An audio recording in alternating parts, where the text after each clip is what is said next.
Salutations all. Hope everybody's well. I'm going to be talking about deferred disclosure.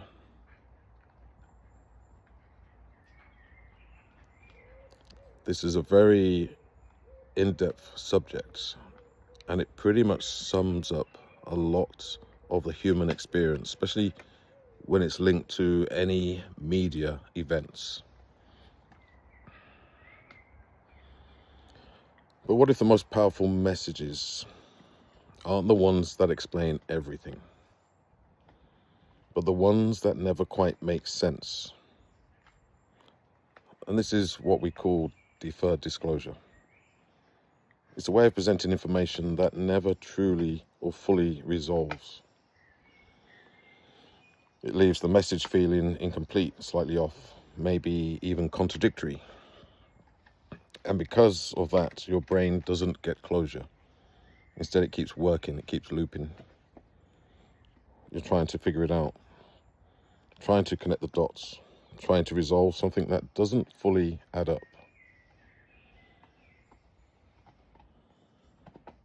Because the human mind doesn't like unfinished patterns.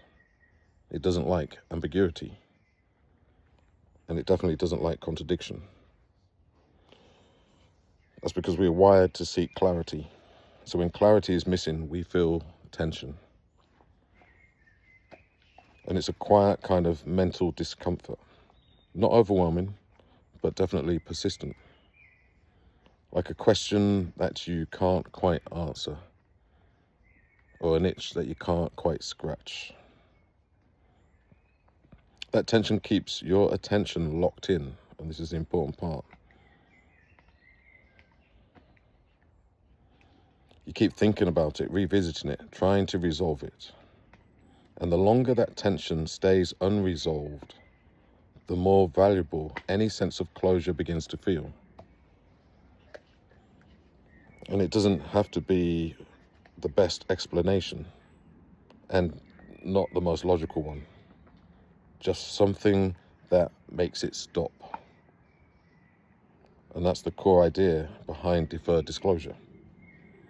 It creates an open loop in the mind, a loop that is never fully closed on its own. And because it doesn't close, you stay engaged. It's harvesting your attention. Now, this doesn't mean people will believe anything. And this is a very important point. But it does mean something that is more subtle begins to happen. Your threshold for accepting an explanation will start to get lower. And that's not because you're irrational, but it's because your brain wants relief. And relief can only come from that resolution, even if that resolution is incomplete.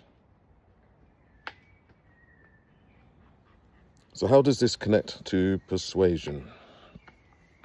To understand that, we need to look at how people process information. In psychology, there's a model called the elaboration likelihood model. It says that we process information in two main ways. The first one being the central route. And that's when you think carefully, you analyze details, you weigh evidence. It's slow, it's logical, but it's effortful. The second is the peripheral route, which is much faster, less analytical, more based on cues like emotions, tone, familiarity, or authority. Now here's where deferred disclosure comes in. When a message is clear and consistent, people can use the central route. They can evaluate a logically explained closure. But when a message is incomplete or contradictory, that process gets disrupted. You can't easily analyze something that doesn't fully make sense. So what happens? Mental fatigue, frustration, cognitive overload. And when this happens, people often shift from the central route to the peripheral one. Instead of analyzing deeply, they start looking for shortcuts. Something that feels right. Something that reduces the tension. Something that can give you closure. There's also something called cognitive load theory. It explains that when the brain is overwhelmed, it looks for ways to simplify. It wants to reduce the effort.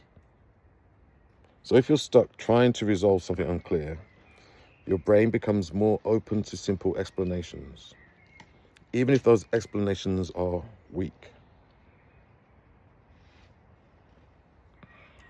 because they feel clean, they feel complete, and most importantly, they end this tension.